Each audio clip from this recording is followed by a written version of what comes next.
Hello and welcome to today's replay review. We're going to be watching a replay that I played a couple of weeks ago off stream in my Super Conqueror. This was during the period whilst I was trying to free mark the Super Conqueror. If you'd have tuned into any of the streams in the past couple of weeks, early January time, late December time, you'll have known that one of my number one goals recently has been to free mark the Super Conqueror. And the game we're going to be seeing today was one of the games I had towards the end of my free mark grind in the last couple of days of it.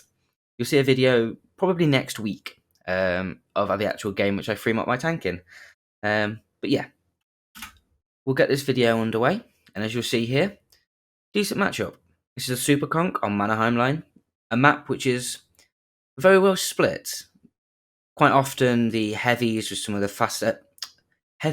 slower TDs, play on the south, and the TDs and the faster mediums and the light tanks play on the north. That's quite often how this map plays. However, as you'll see here, I've immediately decided to take my Super Conk into the south. The Super Conk strengths, haul down capabilities here, that is what this tank is.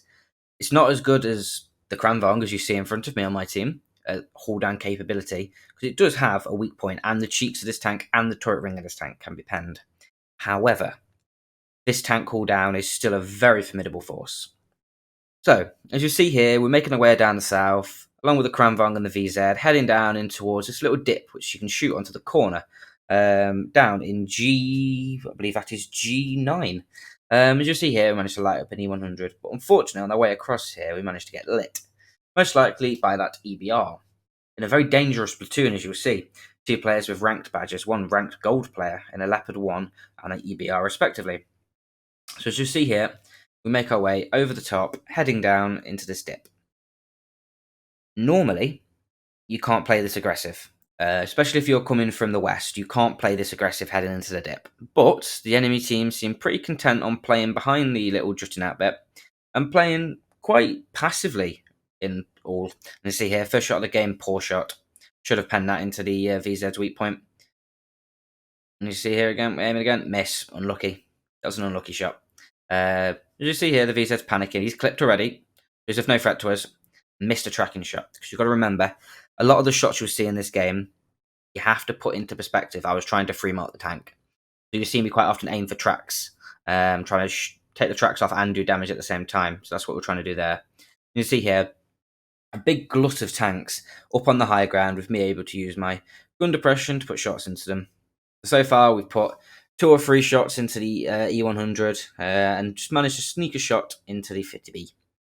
And the E100 doesn't seem to like angling his turret. He's got the big gun as well. He's not got the small gun. But he seems pretty content on just peeking out and not angling his turret armor and just letting us farm it away. And he's having seen a bit of a disagreement here with the 705A on his team. Sorry, words. And you see here the IS-4 is now our next target. Aiming here straight through the front, so one through the side, one through the front. 705A peaks, misses, we peek over, trying to aim one, and we managed to pan a very lucky shell, I will admit, into the side of the IS-4, because we were slightly above him there. Trying to put a shot into the lower plate of the E100, unfortunately missing. See here, focus back up onto the top. Still, every single shot we fired pretty much this game we've penned. Apart from the ones on the VZ. The one unlucky one and the one bad shot. You can see here, we're worried about this E100 in this location, but we also don't want to over peek onto this E100, exposing our relatively weak side turret armor here. And the E100 is still content on just giving us free damage. Already up to 4.4k damage in 3.5 minutes in this game. So very, very impressive. You can see here, this 705A and E100 just sat there. Relatively lucky shell through the upper hull of the 705A there. With the E100 missing, it was aiming for the tracks, hoping to track him for the 60 TP. Nice communication here by the 60 TP, saying he's going to go down to the E100 and I go up on the high ground here and just play high. So, IS-4 is trying to retreat with the 705A. E100 still in position. Putting one shell into the IS-4 as he falls back, and the gun depression just letting us down here. But another shell into the 705A as he poorly angles his armor up, making it incredibly weak for us. We aim for the... do we? No, we don't. See where the E100 is. Really bad tunnel vision there by me. Misplay. Real big misplay. Could have cost the game. If the 70, if the E100 had penned his shell and had taken a shot from the 705A, game could have really changed. Especially my game, it would have ruined. You see here, just bullying this E100. We've done all his hit points really all game. We just farmed him. And yeah, he rushes in, trying to take us off the side of the cliff into a 1v1, but our advanced DPM and gold pen just buttering his cheeks, really. As you can see in this position, we have managed to win the north and the south. Game is over. So at this point, it's just a mop-up job. So 705A and an IS4 with a tree falling up to the right with an IS7 still unspotted. So we just play a bit passive here, taking our time. We don't want to get peeked over by the FE405. It's also unspotted, which would be game ending if we get penned. So you can see here, playing passively, and we can see the Panzerkampf 1007 wants to play advance. So we're like, okay, we'll play advance with him. You see here, aiming for the tracks of the 705A, but unfortunately not penning and not taking the tracks off. And again, aiming for the lower plate, unfortunately not penning either. We find the FE405, peek up, trying to finish off the 705A. Fortunately, taking one in return, aiming for the lower plate, finishing him off. And you can see here it was the IS7 which knocked that tree down. We have to be careful in this position. We know the FE's there, we know the 268's there, we don't know where the Leopard's gone. Unfortunately, taking one in as we put one into the IS7. 268 reverses back, and nice one shell in. Always gone unspotted. Nobody's lighting him. Do we fire one blind? Yes, we do. How when it hits, we'll have to see whether that penned after the game. And something else hitting blind as well. Here we go, there's the FE. And after this shell, I'll pause it very quickly, because I can remember this, watching this back.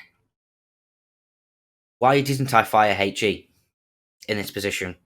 I'm at 8.6k damage, minus the 2 shells. I'm at about 7.5k damage, roughly, if we include the blind shell. Why didn't I fire HE? I've got 5 APCR rounds left, but 3 HE rounds. HE will butter this FV405.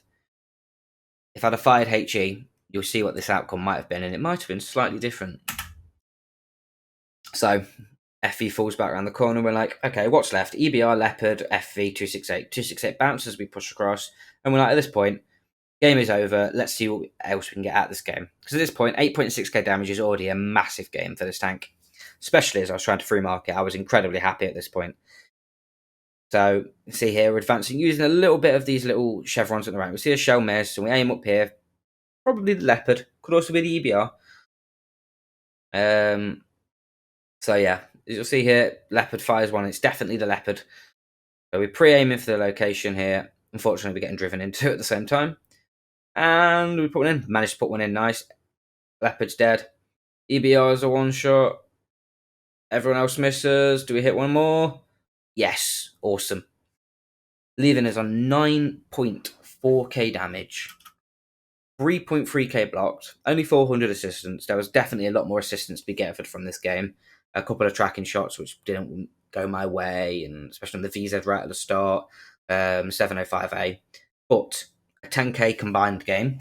If we include the blind shot, we'll have to see whether the blind shot hit after this game. But yeah, this just shows how proficient the 705A is. Sorry, not the 705A, the Super Conqueror is at just doing damage to the enemy team. If you sit in front of a Super Conqueror, you will just be no more. This tank, with its 2,800 DPM, is just incredible. 400 alpha, 2.8k DPM, it will just farm you away. You just sit there, expect to be farmed.